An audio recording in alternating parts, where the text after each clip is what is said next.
Bismillahirrahmanirrahim. Assalamualaikum warahmatullahi wabarakatuh. Alhamdulillahirabbil alamin. Wassalatu wassalamu ala asyrafil anbiya'i wal mursalin nabiyyina Muhammadin wa ala alihi wa sahbihi ajma'in. Qala Allah ta'ala ya ayyuhalladzina amanu taqullaha haqqa tuqatih wa la tamutunna illa wa antum muslimun.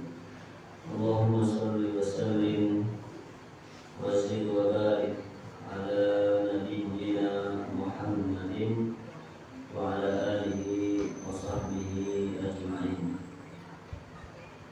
Kaum muslimin dan muslimah, para jamaah yang dirahmati oleh Allah Subhanahu wa taala. Alhamdulillah, marilah kita terus-menerus bersyukur kepada Allah Subhanahu wa taala atas limpahan karunia dan nikmat yang senantiasa diberikan kepada kita semuanya.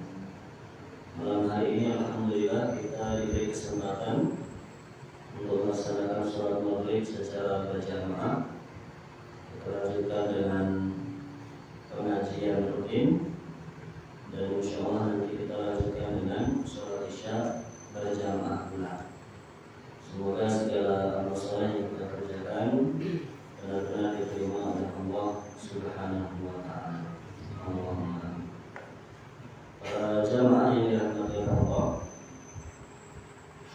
malam hari ini insyaallah kita akan membahas tentang adab-adab di masjid, karena kita tentunya sebagai kaum muslimin adalah orang yang hatinya itu senang ke masjid. Ke masjid itu rasanya senang. Kalau ada masalah, larinya ke masjid. Ketika ingin beribadah, meskipun beribadah di rumah itu boleh, namun di antara tempat terbaik untuk beribadah adalah masjid. Maka kaum muslimin itu, kita semuanya hatinya harus senang ke masjid, gemar ke masjid. Bukan orang yang kalau ke masjid itu rasanya gimana nih? Bukan orang yang kalau di masjid rasanya sumpah, rasanya gerak, rasanya tidak tenang, pengennya cepat pulang. Tidak begitu. Karena disebutkan dalam hadis, insyaallah sudah didengar, sering didengar oleh para jamaah, bahwa di antara orang-orang yang nanti pada hari kiamat diberi perlindungan oleh Allah, yaitu orang-orang yang hatinya terpaut dengan masjid.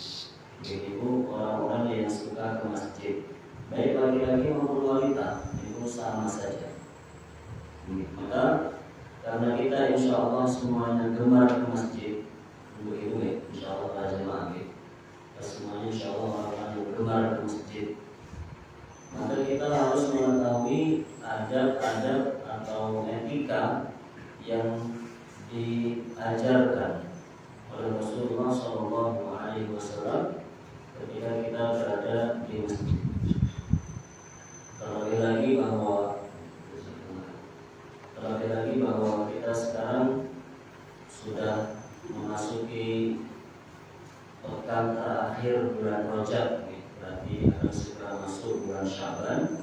Setelah itu kita akan menyambut bulan Ramadan. Maka dari sekarang kita berusaha untuk gemar ke masjid, meriahkan masjid, memakmurkan masjid. Nah, para jemaah yang dirahmati oleh Allah, ada yang akan kita baca. Ini saya bacakan dari buku Sahih Al-Adab Al-Islamiyah. Artinya hadis-hadis sahih seputar adab-adab Islam. Hadis-hadis sahih seputar etika-etika dalam agama Islam. Disebutkan bahwa adab terpenting ketika kita hendak menuju ke masjid, para jemaah dirahmati Allah, Pertama yaitu kita berdoa. Ketika mau berangkat ke masjid itu kita membaca doa. Itu sangat penting agar kita diberi taufik, diberi kemudahan oleh Allah Subhanahu wa taala. Ketika nanti kita sampai di masjid, kita menjadi orang-orang yang memanfaatkan kesempatan itu untuk beribadah. Dan diberi taufik pula agar ibadah yang kita lakukan itu diterima oleh Allah Subhanahu wa taala. Maka kita mulainya dari rumah. Ketika berangkat dari rumah itu menuju ke masjid, maka kita membaca doa. Doa keluar rumah diajarkan oleh Rasulullah SAW, bunyinya Bismillah, tawakkaltu 'ala Allah, la haula wa la quwwata illa billah. Doanya hanya 3 potong tadi. Bismillah, dengan menyebut nama Allah. Tawakkaltu 'ala Allah, aku bertawakal kepada Allah. Kita keluar dari masjid itu kan, keluar dari rumah menuju ke masjid itu membutuhkan perlindungan dari Allah. Maka kita bertawakal kepada Allah. Kemudian la haula wa la quwwata illa billah. Tidak ada daya dan upaya kecuali dengan izin Allah. Disebutkan dalam hadis kalau kita keluar rumah membaca doa seperti itu, nanti kita didoakan oleh malaikat. Malaikat itu jumlahnya banyak sekali. Kita didoakan oleh malaikat, waqad uqita wa kufita wa hudita. Apa tersebut yang membaca doa seperti itu didoakan malaikat, uqita, kamu semoga kamu dilindungi oleh Allah. Semoga dilindungi oleh Allah dari perjalanan ke rumah ke masjid, selama di masjid sampai kembali ke rumah lagi, semoga kamu senantiasa dilindungi oleh Allah. Wa kufita, dan semoga kamu diberi kecukupan oleh Allah. Kecukupan kesehatan, kecukupan rezeki, kecukupan seterusnya. Dan yang penting, dan yang lebih penting dari itu, wa hudita, dan semoga kamu diberi petunjuk oleh Allah Subhanahu wa taala. Petunjuk dari Allah itu sangat penting para jamaah.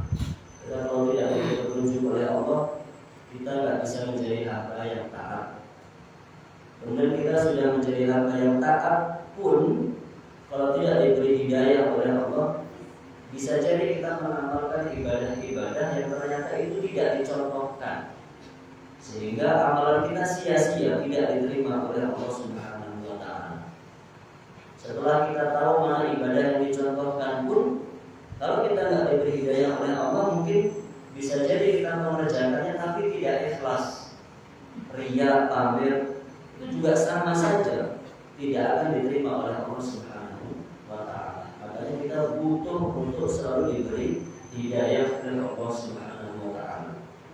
Maka ketika keluar rumah, baca doa ini, Bismillah, tawakkaltu 'ala Allah, la haula wa la quwwata illa billah. Kemudian nanti di perjalanan menuju masjid itu juga ada doanya khusus gitu. Tapi doanya agak panjang. Yang sudah hafal ya alhamdulillah. Yang belum hafal enggak apa-apa, nanti dibaca artinya saja. Di antara yang diajarkan oleh Rasulullah SAW, doanya Allahumma ja'al fi qalbi nura. Ya Allah, berikanlah cahaya di dalam hatiku. Wa fi lisani nura, berikanlah cahaya dalam lisanku. Wa waj'al fi sam'i nura, berikanlah cahaya di dalam pendengaranku. Waj'al fi basari nura, berikanlah cahaya di penglihatanku.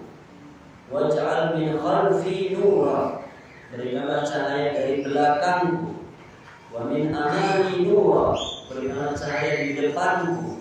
Waj'al min fawqi nura wa min tahti nura, berikanlah cahaya dari atas dan dari bawahku. Allahumma a'tini nura, ya Allah berikanlah aku cahaya sepanjang hidupku. Panjang ini, panjang mati. Kalau sudah hafal gitu,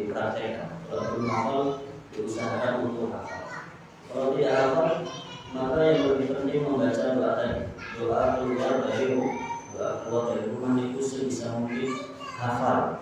Bismillah, tawakkaltu 'ala Allah, la haula wala quwwata illa billah, dibaca.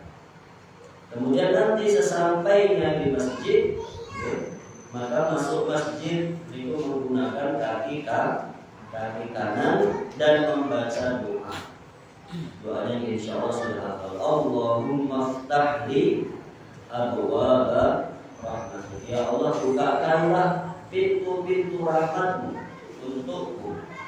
Masya Allah, bukakanlah pintu-pintu rahmatmu untukku. Kalau kita masuk masjid sehari 5 kali, karena sholat fardunya 5 kali, karena jamaah terus, Masya Allah, berarti kita dibukakan pintu rahmat 5 kali sehari, Masya Allah. Sedangkan kita dalam hidup itu butuh kepada rahmatnya Allah Subhanahu wa Ta'ala. Kita bisa makan itu karena rahmatnya Allah. Kita bisa bernafas itu karena rahmatnya Allah. Bahkan kita bisa beribadah itu karena rahmatnya Allah Subhanahu wa Ta'ala. Kita butuh rahmat Allah terus. Kita minta rahmat Allah ketika masuk ke dalam masjid. Allahumma ftahli abwaaba rahmatik. Itu boleh dibaca. Itu di antara doa-doa yang kita baca ketika keluar rumah, ketika jalan ke masjid, ketika sampai di masjid. Maka sebisa mungkin kita baca doa-doa tersebut. Para jemaah dalam Allah. Kemudian adat yang selanjutnya, ini penting. Di antara adat ketika kita hendak menuju ke masjid itu, yaitu al-masyu bisakinatin wa waqar. Artinya kita menuju masjid dengan jalan kaki jika memungkinkan. Jika memungkinkan itu kita jalan kaki. Tapi kalau jalan yang cukup jauh, kita boleh pakai kendaraan. Atau mungkin badannya capek, nggak apa-apa, masih pakai kendaraan. Atau mungkin karena mau cepat-cepat, ada keperluan, pakai kendaraan. Tapi yang diperintahkan adalah sebisa mungkin jika tidak ada halangan-halangan tertentu, maka ke masjid itu berjalan kaki. Disebutkan dalam hadis, berjalan kaki ke masjid itu umumnya banyak sekali para jemaah. Satu langkah itu menambah tinggi derajat kita di dalam surga. Satu langkah lagi itu menghapuskan dosa-dosa dan kesalahan kita.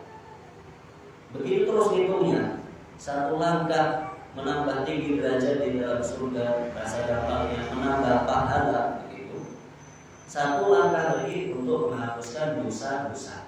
Berarti semakin banyak langkahnya, maka semakin banyak pahalanya dan semakin banyak dosa yang diampuni oleh Allah Subhanahu wa Ta'ala. Maka sebaiknya jalan kaki. Tapi jika ada kebutuhan, ada halangan, tidak apa-apa menggunakan kendaraan. Kemudian diatur cara jalannya itu ada aturannya, Masya Allah. Disebutkan dalam hadis, Rasulullah Shallallahu Alaihi Wasallam bersabda, "Idza sami'tumul iqamah, jika kalian mendengar iqamat, qomat bahasa kitanya. Jika kalian menuju ke masjid kemudian dengar kok sudah qomat, famshu ila sholat, maka berangkatlah menuju masjid, berangkatlah menuju sholat. Wa alaikum bis sakinati wal waqar, dan hendaklah tetap sakinah, tetaplah tenang, jalannya tetap tenang. Wal waqar, tetap waqar itu tidak gerusa-gerusu, tenang, tidak gerusa-gerusu, alias tidak usah terburu-buru bahasa gampang. Meskipun sudah qomat, jalan ke masjid itu tenang, tidak usah buru-buru. Wala tusri'u, jangan bercepat-cepat, jangan buru-buru, jangan kesusu. Fama adraktum fasallu, maka gerakan sholat apa saja yang kalian dapatkan langsunglah ikuti imam. Wa ma fa'atakum fa'atimmu, dan apa saja yang tertinggal, yang kelewatan, maka tambahilah, maka sempurnakanlah sholat tersebut. Dalam hadis ini Rasulullah SAW mengajarkan cara jalannya para jemaah. Ke masjid itu kita kan mau sholat, di antara keperluan masjid itu adalah sholat, di antara keperluan utamanya. Walaupun tidak selalu untuk sholat di masjid itu. Tapi ketika kita hendak melaksanakan sholat di masjid, maka jalannya tenang, tidak usah buru-buru, apalagi sampai lari begitu. Kenapa? Tentunya kalau kita buru-buru itu banyak kemungkinannya. Kemungkinan pertama namanya buru-buru itu bisa jadi malah terjadi hal-hal yang tidak diinginkan. Mungkin malah kesandung, akhirnya jatuh, sakit badannya, akhirnya nggak jadi ke masjid. Atau yang lebih dari itu, yang dikhawatirkan adalah kalau kita terburu-buru ke masjid, misalnya sampai lari begitu menuju masjid karena buru-buru, maka kira-kira orang kalau habis lari nanti masuk masjid ikut sholat, kira-kira bagaimana? Ngos-ngosan, namanya habis lari, sudah ngos-ngosan, keringetan, kan begitu habis lari. Kalau begitu keadaannya, sholatnya khusyuk apa enggak? Sholatnya bukan khusyuk, ngos-ngosan, napasnya itu imamnya walau qalin amin gitu kan, jadi ngos-ngosan. Keringetan nanti tangannya sibuk, kalau keringat yang di muka, keringat yang di leher, pokoknya sibuk, jadi gak khusyuk. Makanya diperintahkan masjid itu tenang. Lu sudah qomat Ustaz, hadisnya malah begitu hadisnya. Walaupun sudah qomat, tetap tenang. Tenang ya, bukan berlambat-lambat, bukan santai-santai saja, akhirnya gak datang sholat berjamaah, bukan begitu. Maksudnya tetap tenang, tidak usah terburu-buru, supaya sampai masjid langsung siap untuk sholat berjamaah. Tidak dalam keadaan tadi was-wasan, keringetan, capek dan seterusnya, akhirnya tidak khusyuk dalam sholatnya. Begitu diperintahkan oleh Rasulullah SAW.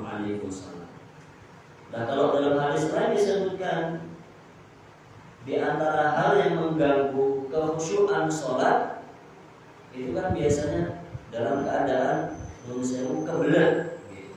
Dalam hadis disebutkan kalau kebelet, baik buang air besar maupun buang air kecil, maka tunaikan dulu hajatnya, buang dulu kotorannya, keluarkan dulu kotoran yang mau dikeluarkan itu, buang air besar maupun air kecil, selesaikan dulu hajatnya, baru kemudian melaksanakan sholat. Kenapa begitu? Sama jawabannya. Karena orang kalau kebelet itu sholatnya tidak akan khusyuk. Kebelet itu kan sakit gitu. Buang air kecil itu ditahan sakit, apalagi buang air besar. Kalau ditahan itu sakit sekali. Orang kalau nahan dalam keadaan kebelet, sholatnya dijamin tidak khusyuk. Mesti pikirannya nggak karu-karuan. Imamnya baca panjang sedikit udah nggak suka, panjang banget bacaannya begitu. Kemudian pasti nanti kalau sudah kebelet, selesai sholat salam, nggak pakai zikir, langsung keluar dari masjid. Dilarang di masjid, WC-nya dipakai, tambah bingung lagi. Makanya diperintahkan dalam hadis la sholata, tidak boleh menunaikan sholat, tidak boleh mengerjakan sholat dalam dua keadaan tersebut. Bihadaratit ta'am, ketika makanan sudah dihidangkan, maksudnya dalam keadaan lapar. Kita kalau perutnya lapar, pengen banget makan, dan makanan sudah siap, begitu, maka sebaiknya makan dulu. Sudah kenyang begitu, maksudnya kenyang itu bukan kenyang banget, gitu. Maksudnya perutnya sudah diganjal secukupnya, yang penting pikirannya sudah tenang, perutnya tidak kelaparan, baru mengerjakan sholat. Alasannya sama, karena orang kelaparan itu pasti tidak khusyuk. Kan sakit ya, perut lapar itu sakit. Nanti pasti pikirannya kemana-mana. Nanti misalnya tadi berangkat sholat, melewati meja makan di rumah, melihat di rumah ada sayur ini, lauknya ini, ada sambelnya lagi, Masya Allah. Nanti sholat pasti pikirkan, nanti selesai sholat langsung pulang, ambil makan sekian centong, begitu kan? Sayurnya nanti begini, lauknya begini, tidak khusyuk. Makanya diperintahkan kalau lapar makan dulu. Kalau kebelet buang dulu, selesaikan dulu hajatnya, baru melaksanakan sholat. Nah, kembali ke pembahasan kita. Kemudian para jemaah yang dirahmati oleh Allah, di antara adab-adab yang harus dijaga ketika kita di masjid. Di sini disebutkan adamu tashbikil asabi', tidak melakukan tashbikul asabi'. Makruh hukumnya tashbikul asabi' itu metode bapak-bapak itu. Jadi jari tangan kanan dimasukkan ke sela-sela jari kiri, begitu pula sebaliknya. Ini namanya tashbik bahasa Arabnya. Yang seperti ini itu hukumnya makruh kalau di dalam masjid, bukan haram, nggak sampai berdosa, tidak. Tapi makruh, makruh itu berarti tidak disukai oleh Allah. Dan kalau kita tinggalkan, berarti kita mendapatkan pahala. Nah, dalam masjid kita makruh melakukan tashbik seperti ini.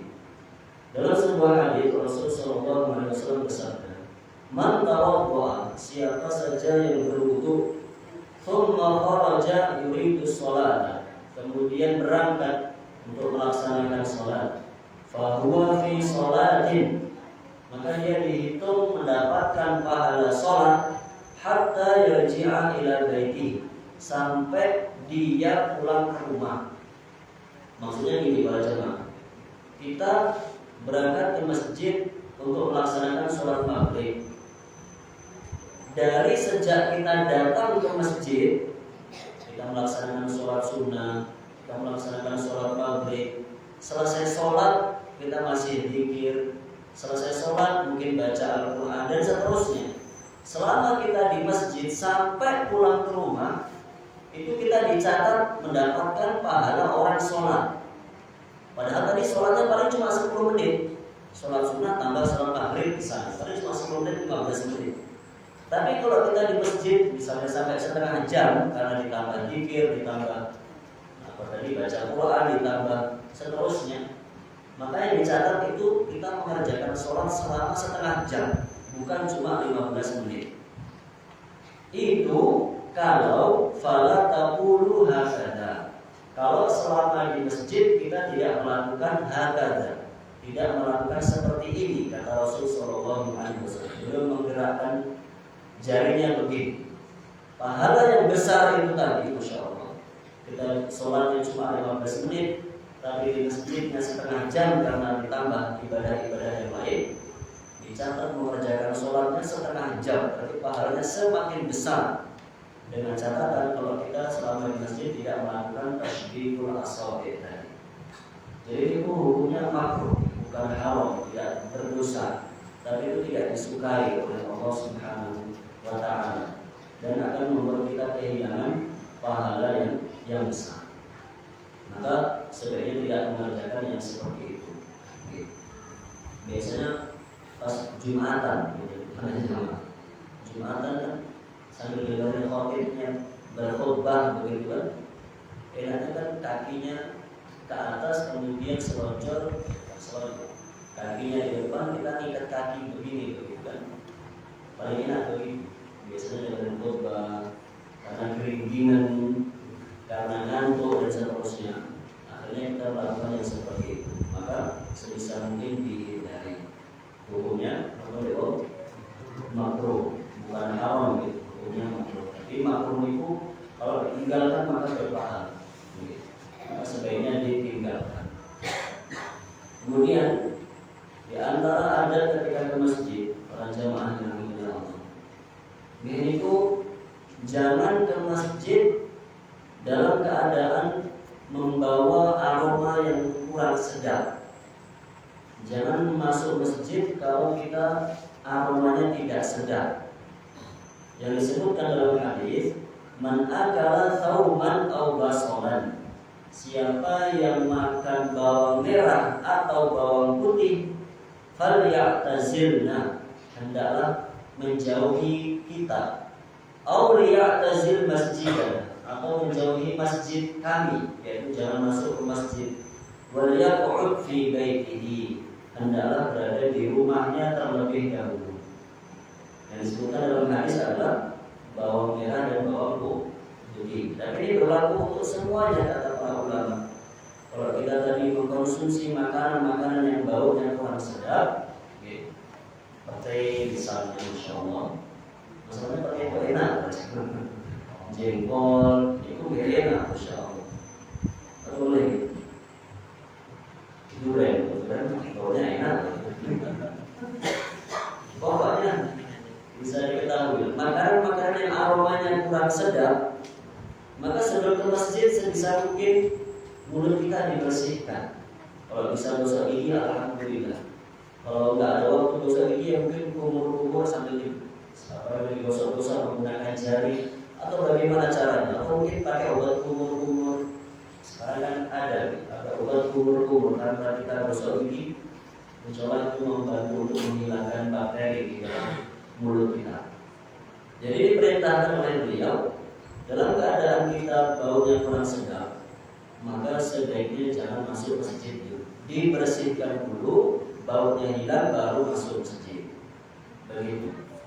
Kenapa kok dilarang? Disebutkan dalam hadis yang lain, karena aroma yang kurang sedap itu mengganggu malaikat. Aroma yang tidak sedap itu mengganggu malaikat.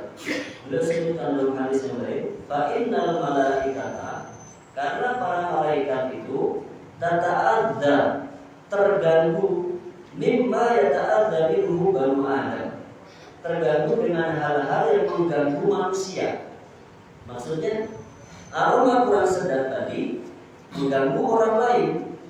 Lah, segala hal yang mengganggu orang lain itu juga mengganggu para malaikat. Begitu maksudnya para jamaah. Misalnya, kadang-kadang ada yang lupa gosok gigi. Para jamaah mungkin juga pernah punya pengalaman. Kalau sholat berjamaah sebelah kanan atau kiri yang mungkin tadi lupa nggak gosok gigi.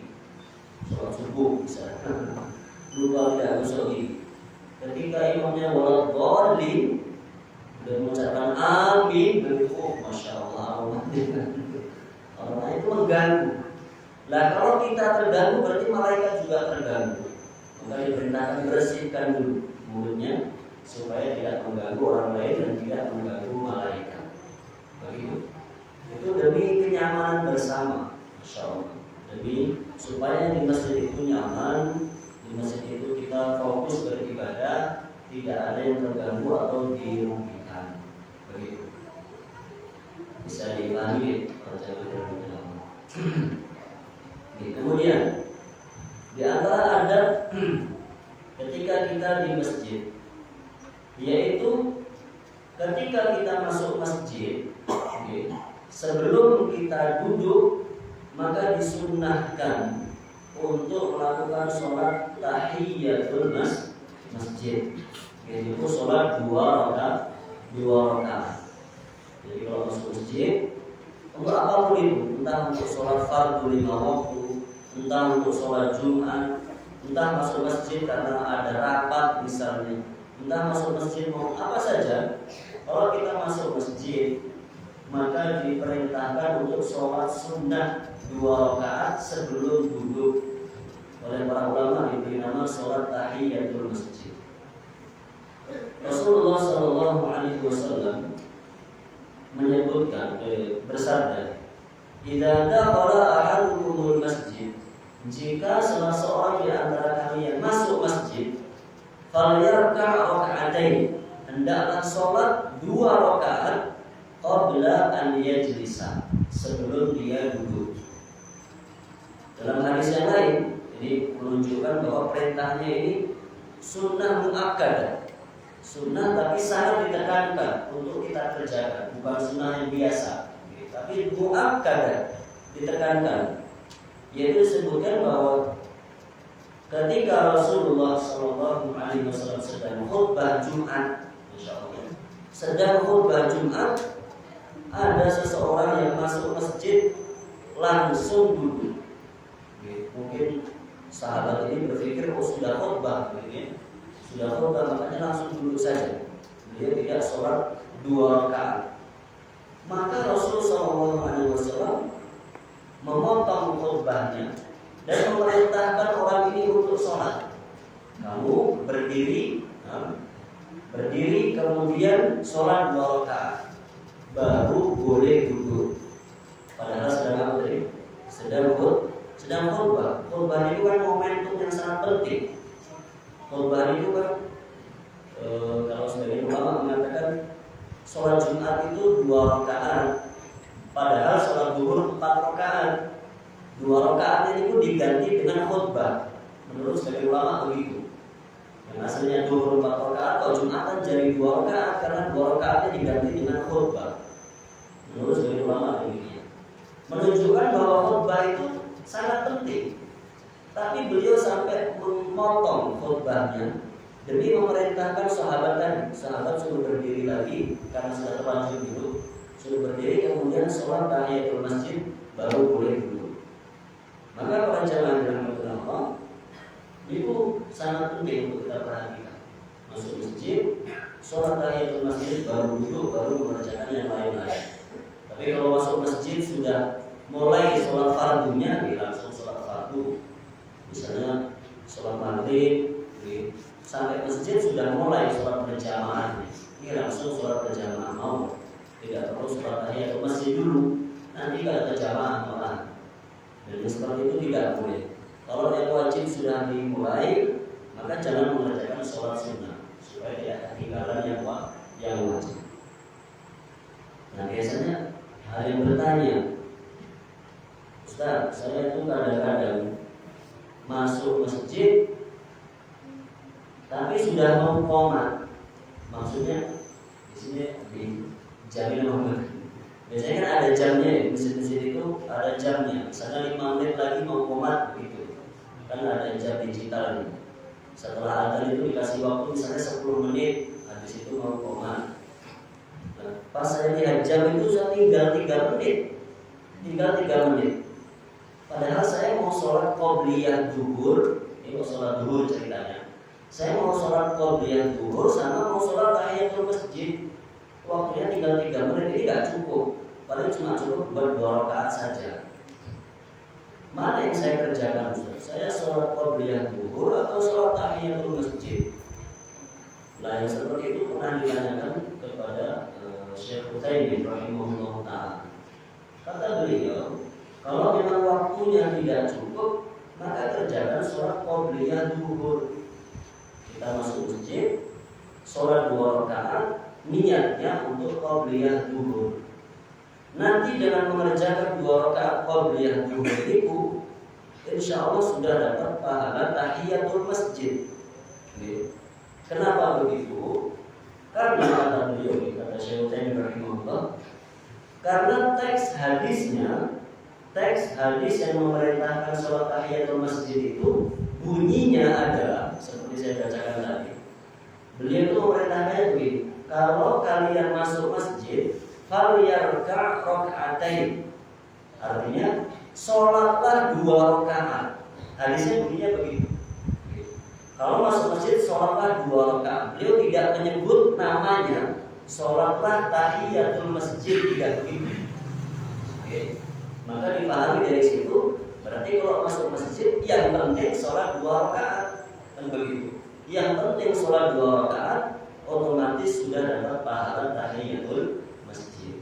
Maka kata Syekh Utsaimin, sudah waktunya cuma cukup 2 rakaat, niatkan untuk qobliyah zuhur misalnya. Nanti dengan itu insya Allah sudah dapat pahala sholat tahiyatul masjid. Walaupun ada juga yang berpendapat niatnya dua-duanya begitu misalnya. Sholatnya cuma 2 rakaat tapi diniatkan 2. Ini untuk qobliyah plus untuk tahiyatul masjid. Ada yang berpendapat seperti itu. Itu juga benar. Nah, mau diambil pendapat yang pertama gitu, itu benar. Yang kedua juga benar. Gitu. Kalau saya biasanya pakai yang pertama saja. Gitu. Niatnya untuk qobliyah zuhur misalnya, sudah otomatis dapat pahala tahiyatul masjid. Tapi yang lebih bagus dari itu, ke masjidnya lebih cepat, ke masjidnya lebih awal, supaya waktunya cukup untuk mengerjakan 4 rakaat tahiyatul masjid, selesai, alhamdulillah, berdiri lagi, sholat qobliyah, selesai, pas qomat, alhamdulillah, langsung sholat berjamaah. Itu langsung sahih, pastinya begitu. Pokoknya Semakin cepat ke masjid maka semakin bagus. Apalagi kalau sholat Jumat. Kan kadang-kadang di beberapa masjid itu banyak jamaah sholat Jumat itu ke masjidnya kalau sudah khutbah. Bahkan ada sengaja nunggu khutbah kedua baru berangkat ke masjid. Kalau Jumatan, dikiranya Jumatan itu cuma yang penting sholatnya saja. Memang betul Jumatan yang sholat yang utamanya, tapi mendengarkan khutbah juga penting. Seperti sebagian pendapat sebagian ulama tadi, itu penggantinya 2 rakaat yang tidak kita kerjakan. Begitu. Itu di masjid sini nggak ada kan? Tapi di masjid yang lain insya Allah. Jamaah sini insya Allah bersegera ketika sholat Jumat. Tadi sebutkan dalam hadis, Jumatan itu yang datang paling pertama seperti bersedekah seekor unta. Unta itu harganya bisa 2 kali atau 3 kali lipat harga sapi. Kalau sapi 15 juta sampai 20 juta, berarti unta sekian puluh juta.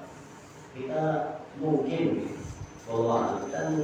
sepanjang hayat tidak pernah kok berinfak 30 juta gitu. Mungkin insya Allah di sini dermawan semua. Tapi kemungkinan kebanyakan kaum muslimin tidak pernah kok infak 30 juta. Itu sangat jarang sekali. Nah kalau kita ke masjid pas Jumatan datang pertama kali, seperti orang berinfak seekor unta, berarti sekian puluh juta, masya Allah. Yang kedua seperti infak sapi, yang ketiga seperti infak kambing, yang keempat seperti infak ayam, yang kelima seperti infak telur. Satu butir telur itu cuma berapa ribu. Lah yang nomor 6 sampai yang datang pas khutbah kedua tadi, berarti pahalanya ya pas-pasan. Gitu, itu dapat pahala sholat Jumat. Pahala sholat Jumat itu besar, tapi kalah besar dengan yang datang lebih cepat itu tadi. Maksudnya para jemaah dari Allah, kita berusaha ke masjid itu yang semangat. Jadikan kesibukan kita itu di masjid, itu penting sekali. Kaum muslimin itu jangan sukanya nongkrong. Boleh kita ngopi di angkringan, boleh, tidak ada yang melarang. Kita ngobrol jagungan itu boleh, tidak ada yang melarang. Yang penting yang dibicarakan yang baik-baik, bukan yang buruk. Boleh, cuma jangan sampai lebih suka di daripada di masjid. Tempatnya kaum muslimin itu di masjid. Kita kan kebutuhannya banyak. Ada yang butuh kesehatan, kita semuanya butuh kesehatan, butuh rezeki yang lapang, butuh keturunan, banyak apa yang tidak kita butuhkan, semuanya kita butuhkan.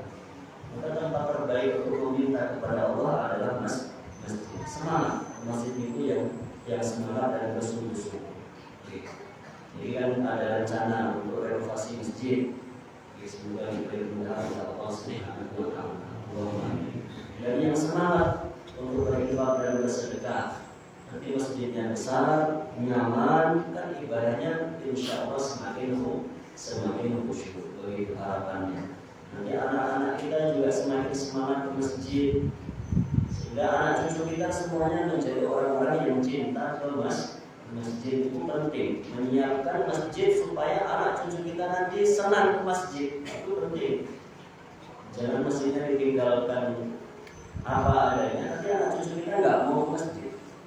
Karena godaan yang akan dihadapi anak cucu kita lebih banyak dari kita. Kita dulu kan nggak ada godaan. Kita godaannya paling jagungan, paling nonton TV.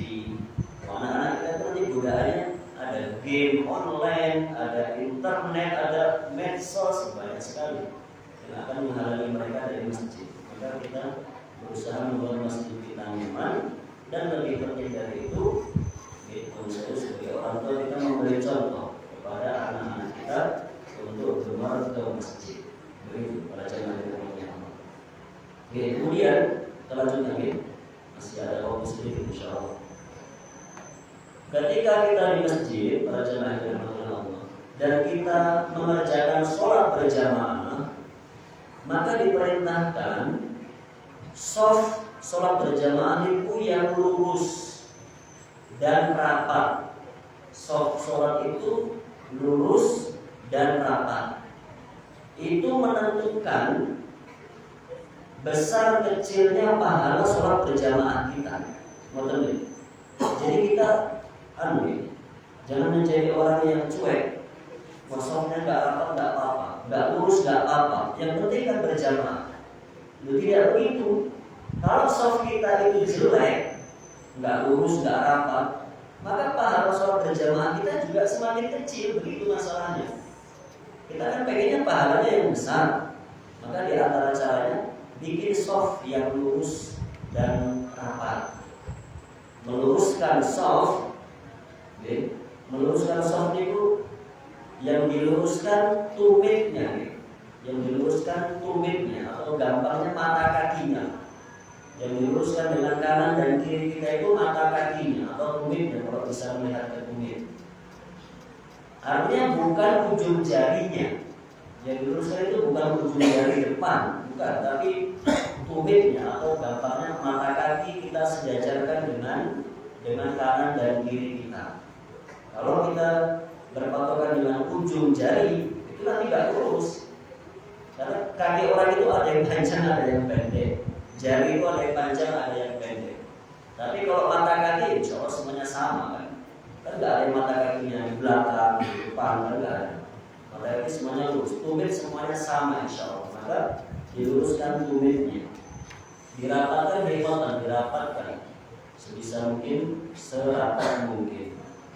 Dalam sebuah hadis Rasulullah SAW bersabda yang sering dibaca sama imam kalau mau sholat, sawwu sufufakum, luruskan soft kalian. Fa inna taswiyatas soft, karena meluruskan soft min tamamis sholat, termasuk kesempurnaan sholat berjamaah. Artinya softnya mega berarti sholat berjamaahnya kurang sempurna. Hadis yang lain juga bersabda, aqimu sufufakum, luruskan soft kalian, wa tarasu, dan rapatkan soft kalian. Fa inni arakum min wara'i dhahri, karena saya bisa melihat ke arah belakang. Itu antara mukjizat Rasulullah SAW. Kalau kita nggak bisa, ke belakang nggak bisa. Kalau beliau bisa, Sallallahu Alaihi Wasallam. Dalam hadis yang lain, diperintahkan seperti tadi. Kemudian beliau mengatakan, walinu fi aidi ikhwanikum, dan berlemah lembutlah kepada sesama jamaah.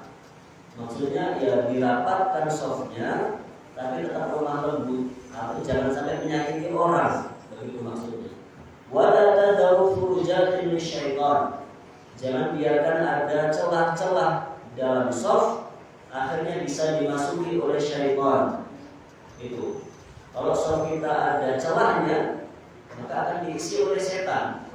Dia akan dengan leluasa menggoda kita selama mengerjakan sholat. Wa man wasala soffan, ini pahalanya, masya Allah. Man wasala soffan, siapa yang menyambung soft, maksudnya tidak membiarkan softnya terputus, softnya itu nyambung, rapat begitu. Wasallallahu tabaraka wa ta'ala, maka Allah akan menyambung kepada dirinya. Maksudnya Allah akan menjadi zat yang dekat kepada dia, terus merahmati, terus memberi rezeki, memberi taufik begitu. Wa man qata'a soffan, sebaliknya, siapa yang memutuskan soft, tidak mau merapatkan soft, qata'ahullah, maka Allah akan memutus hubungan dengan dia. Kalau dia begitu, akan ditinggalkan oleh Allah Subhanahu wa Ta'ala. Intinya dalam hadis itu beliau menyampaikan janji pahala bagi yang menjaga kesempurnaan soft, dan ancaman bagi yang tidak memperhatikan kesempurnaan soft. Oke? Maka itu penting para jemaah yang dirahmati oleh Allah. Selanjutnya sedikit lagi sekalian, tinggal dua lagi kita baca dua lagi insyaallah. Di antara adab di dalam masjid, itu tidak boleh mengumumkan barang hilang. Dalam masjid itu tidak boleh mengumumkan barang hilang, tidak boleh berjual beli. Jadi kalau kita dagang, menawarkan dagangan kita kepada saudara, kepada teman kita, jangan di dalam masjid. Tawarkannya di luar, di halaman masjid ditawarkan. Begitu pula kalau kita kehilangan barang, jangan diumumkan di masjid. Tidak boleh mengumumkan barang hilang di dalam masjid. Dalam hadis Rasulullah SAW bersabda, "Man sami'a rajulan yamshudu dhalatan di masjid." Siapa yang mendengar ada orang mengumumkan barang hilang di masjid, falyaqul, hendaklah orang yang mengumumkan itu didoakan keburukan. Apa doanya? La raddallahu alaika. Semoga Allah tidak mengembalikan barangmu kepadamu. Maksudnya, kalau orang mengumumkan barang hilang di masjid, justru kemungkinan besar tidak akan kembali barangnya, karena dia merusak kemuliaan masjid. Masjid untuk beribadah, tapi digunakan untuk mengumumkan barang yang hilang. Kalau mau nanya kepada orang, nanti pas selesai sholat di halaman masjid, kalau nanya, saya misalnya tadi sepedanya hilang, lihat atau tidak, tidak apa-apa kalau di halaman masjid. Yang terakhir, para jamaah yang dirahmati Allah, ini penting. Kalau kita di dalam masjid, kemudian melihat orang sedang sholat, maka kita dilarang untuk lewat di depan orang yang sedang sholat.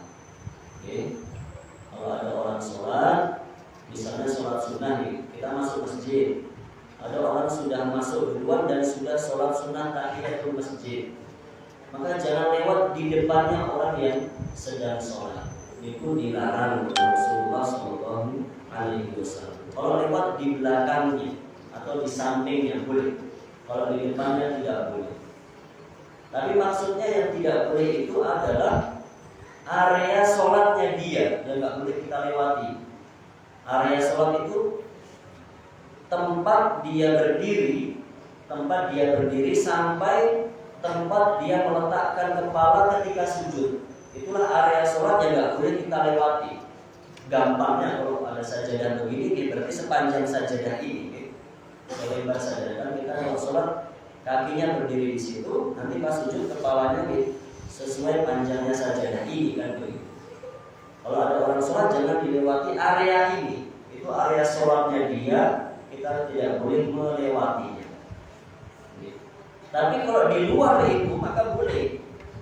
Misalnya ada orang sholat di sajadah yang kedua ini misalnya, kita lewatnya di depan sini, kan ini sudah tidak area sholatnya, maka itu boleh dilewati. Yang tidak boleh itu di area sholatnya itu. Dalam hadis disebutkan ancamannya para jamaah. Ancamannya adalah orang yang lewat di depan orang sholat itu, kalau dia tahu dosanya sangat besar, maka dia pasti akan menebus dosa itu dengan dia berani berdiri selama 40 hari. Berdiri di tanah terbuka, di ruang terbuka selama 40 hari. Berarti kepanasan, kehujanan, tidak makan, tidak minum. Kalau 40 hari kira-kira masih hidup atau sudah meninggal dunia kira-kira? Kemungkinan besar meninggal dunia. 40 hari berdiri di tanah lapang, tidak makan, tidak minum, kepanasan, kehujanan. Kemungkinan besar itu meninggal dunia. Berarti bahasa gampangnya adalah, kalau orang itu tahu dosanya besar ketika kita lewat di depan orang sholat, maka dia lebih baik menebus dosanya dengan cara seperti itu daripada harus menanggung dosa yang sangat besar dan siksa yang sangat berat nanti ketika di akhirat. Menunjukkan dosa yang sangat besar.